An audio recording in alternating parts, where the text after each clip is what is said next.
Hi all, ഞാനിന്നിവിടെ share ചെയ്യുന്നത് ഒരു അടിപൊളി ബീട്രൂട്ട് അച്ചാർ റെസിപ്പിയാണ്. കല്യാണ വീടുകളിൽ നിന്നൊക്കെ കിട്ടുന്ന അച്ചാർ ഇനി നമുക്ക് സിമ്പിളായി വീട്ടിൽ തന്നെ ഉണ്ടാക്കാം. വളരെ ടേസ്റ്റി അച്ചാറാണ്. അപ്പോൾ എങ്ങനെയാണ് ഉണ്ടാക്കുന്നത് നോക്കാം. ഞാനിവിടെ എടുത്തിരിക്കുന്നത് 2 ബീട്രൂട്ടാണ്. നിങ്ങൾക്ക് എത്ര ക്വാണ്ടിറ്റിയിൽ അച്ചാർ വേണോ അതിനനുസരിച്ച് ബീട്രൂട്ട് എടുക്കുക. പിന്നെ ഞാനിവിടെ എടുത്തിരിക്കുന്നത് ഡേറ്റ്സ് ആണ്. ഡേറ്റ്സ് ഞാൻ വിനാഗിരിയിൽ സോക്ക് ചെയ്ത് വെച്ചിട്ടുള്ള ഡേറ്റ്സ് ആണ്. അപ്പോൾ പെട്ടെന്ന് നമുക്ക് മിക്സിയിൽ അരഞ്ഞു കിട്ടും. നിങ്ങൾക്ക് മധുരം കൂടുതൽ ആവശ്യമുണ്ടെന്നുണ്ടെങ്കിൽ നിങ്ങൾക്ക് ഇനിയും ഡേറ്റ്സ് എടുക്കാം കേട്ടോ. ഇവിടെ എനിക്കിത് കറക്റ്റ് മധുരമായിരിക്കും, അതുകൊണ്ടാണ് ഞാൻ ഇത്ര ഡേറ്റ്സ് എടുത്തത്. ഇനി നമുക്ക് ഈ ബീട്രൂട്ടിൻ്റെ തൊലി കളഞ്ഞ് കഴുകി വൃത്തിയാക്കിയെടുക്കാം. ഈ വൃത്തിയാക്കിയെടുത്ത ബീട്രൂട്ട് 2 കഷ്ണമായി മുറിച്ച് നമുക്കിനി ഗ്രേറ്റ് ചെയ്തെടുക്കാം. എൻ്റെ കയ്യിൽ ഇതുപോലെ ചെറിയ ഗ്രേറ്ററാണുള്ളത്, അതുകൊണ്ടാണ് ഇത് എടുത്തത്. നിങ്ങളുടെ അടുക്ക് വലുതുണ്ടെങ്കിൽ അത് യൂസ് ചെയ്യാം കേട്ടോ. അപ്പോൾ നമുക്കിത് മുഴുവനായി ഗ്രേറ്റ് എടുത്തിട്ട് വരാം.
ഞാനിവിടെ മൊത്തത്തിൽ ഗ്രേറ്റ് ചെയ്തെടുത്തിട്ടുണ്ട്. ഇതിപ്പോൾ 2 ബീട്രൂട്ട് ഇത്ര അളവിലാണ് കിട്ടിയത്. ഇനി നമുക്ക് ഇതിൽ വേണ്ട മറ്റ് ഇൻഗ്രീഡിയൻസ് നോക്കാം. ഞാനിവിടെ 2 പച്ചമുളക് എടുത്തിന്. എരിവില്ലാത്ത പച്ചമുളകാണ്, അതുകൊണ്ടാണ് 2 എടുത്തത്. ഇവിടെ ആർക്കും എരിവ് വേണ്ട. പിന്നെ ഒരു കഷ്ണം ഇഞ്ചി, ഒരു ബൾബ് വെളുത്തുള്ളി. ഞാൻ ഇഞ്ചി ചെറിയ ചതച്ചിട്ടും കൂടി എടുത്തിന് കേട്ടോ. ഇഞ്ചി കടിക്കാൻ ഇഷ്ടമില്ലാത്തതുകൊണ്ട്. ഇനി നമ്മൾ ഗ്രേറ്റ് ചെയ്ത ബീട്രൂട്ട് നമുക്ക് മിക്സിയിൽ അരച്ചെടുക്കാം. ഇതുപോലെ പേസ്റ്റ് പോലെ ഞാൻ അരച്ചെടുത്തിട്ടുണ്ട്. നിങ്ങൾക്ക് അരച്ചെടുക്കണമെങ്കിൽ അങ്ങനെ ഗ്രേറ്റ് ചെയ്ത രൂപത്തിലും അച്ചാറാക്കാം. അതിനുശേഷം ഞാൻ വിനാഗിരിയിൽ സോക്ക് ചെയ്ത് വെച്ച ഡേറ്റ്സും കൂടി അരച്ച് എടുത്തിട്ടുണ്ട്. വിനാഗിരിയിൽ സോക്ക് ചെയ്തതായതുകൊണ്ട് പെട്ടെന്ന് അരിഞ്ഞിട്ടും 2 ക്രഷിന് തന്നെ അത് അരിഞ്ഞിട്ടും. ഇനി നമുക്കൊരു ചട്ടി അടുപ്പത്തേക്ക് വെക്കാം. അതിലേക്ക് ഞാൻ നല്ലെണ്ണയാണ് ഒഴിച്ചത്. ചട്ടി ചൂടാവുന്നത് വരെ നമുക്ക് വെയിറ്റ് ചെയ്യാം.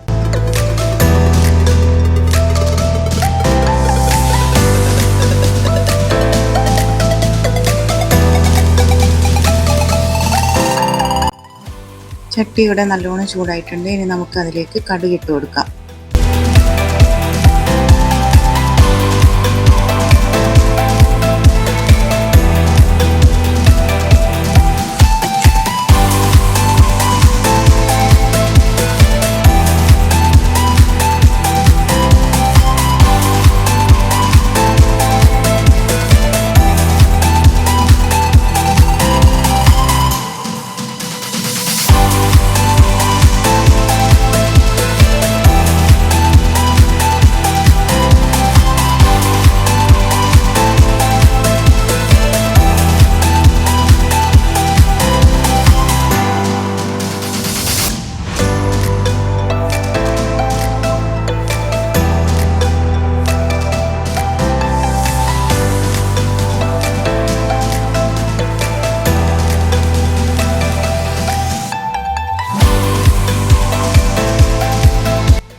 കടുക് ഏകദേശം പൊട്ടി വന്നിട്ടുണ്ട്. ഇനി നമുക്കതിലേക്ക് ഉലുവ ചേർത്ത് കൊടുക്കാം.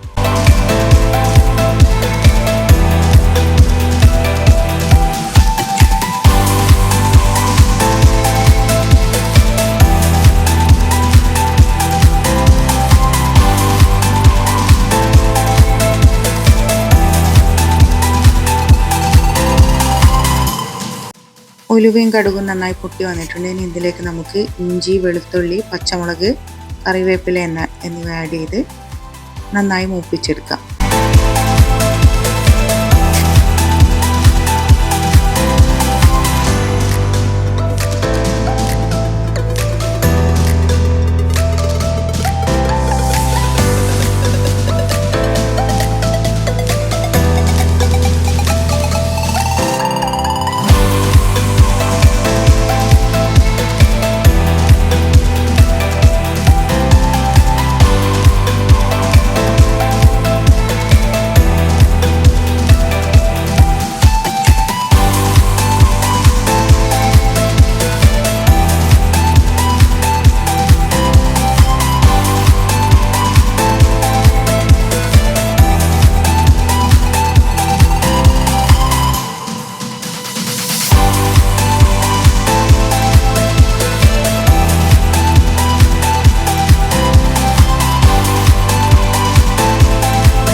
ഇനി ഇതിലേക്ക് നമുക്ക് വേണ്ട മെയിൻ ഇൻഗ്രീഡിയൻ്റ് ആണ് അച്ചാർ പൊടി.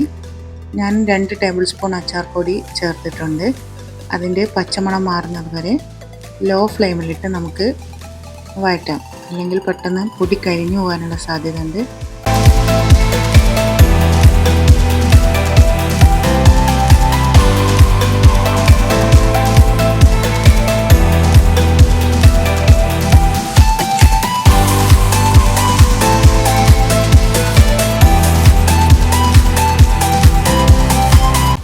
പൊടിയുടെ പച്ചമണമൊക്കെ മാറി വന്നിട്ടുണ്ട്. ഇനി നമുക്കിതിലേക്ക് അരച്ച് വെച്ച് ബീട്രൂട്ട് ആഡ് ചെയ്യാം. നന്നായി മിക്സ് ചെയ്യാം.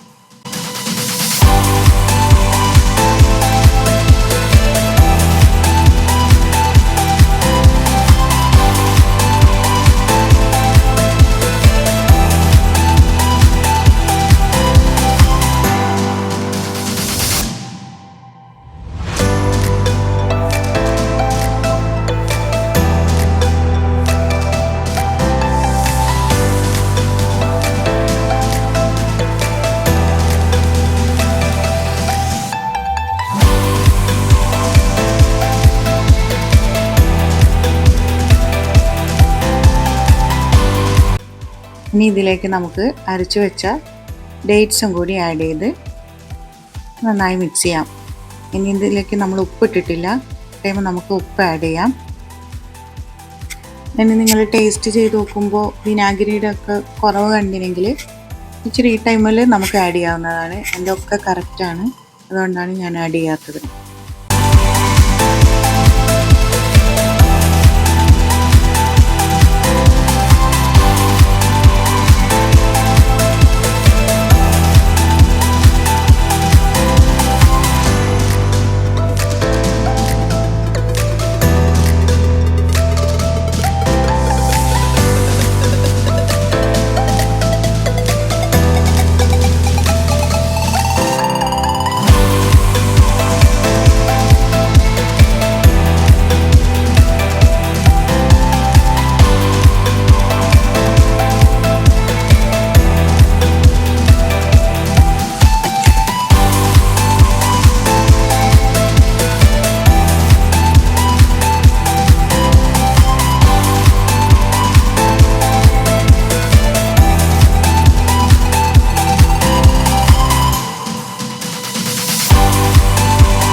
ഓവറായിട്ട് ബീട്രൂട്ട് വേവേണ്ട ആവശ്യമൊന്നുമില്ല. 2 തിള വന്നു കഴിഞ്ഞാൽ നമുക്ക് ഗ്യാസ് ഓഫ് ചെയ്യാം. ഇത് അടിപൊളി അച്ചാർ ഇവിടെ റെഡി ആയിട്ടുണ്ട്. ഇനി ഇതിൻ്റെ ചൂടൊക്കെ ആയിക്കഴിഞ്ഞാൽ ഇതുപോലെ ഒരു ഗ്ലാസ് ജാറിലാക്കി നമുക്ക് അടച്ചു വെക്കാം. ഇതിപ്പോൾ കാണുമ്പോൾ ചെറിയൊരു കട്ടി പോലെ ഉണ്ടാവും. ഇനി 2 ദിവസം അടച്ചു വെക്കുമ്പോൾ ഇതിൽ നിന്ന് നീരൊക്കെ ഇറങ്ങി നല്ല കറക്റ്റ് പാകത്തിലാവും. അപ്പോൾ എല്ലാവരും ഈ അച്ചാറൊന്ന് ട്രൈ ചെയ്ത് നോക്കണേ. കല്യാണ വീടുകളിൽ നിന്നൊക്കെ കിട്ടുന്ന പോലുള്ള അടിപൊളി അച്ചാറാണിത്. അപ്പോൾ ആദ്യമായിട്ട് ഈ ചാനൽ കാണുന്നവർ ഒന്ന് ഷെയർ ചെയ്ത് സബ്സ്ക്രൈബ് ചെയ്ത് സപ്പോർട്ട് ചെയ്യണേ. Thank you.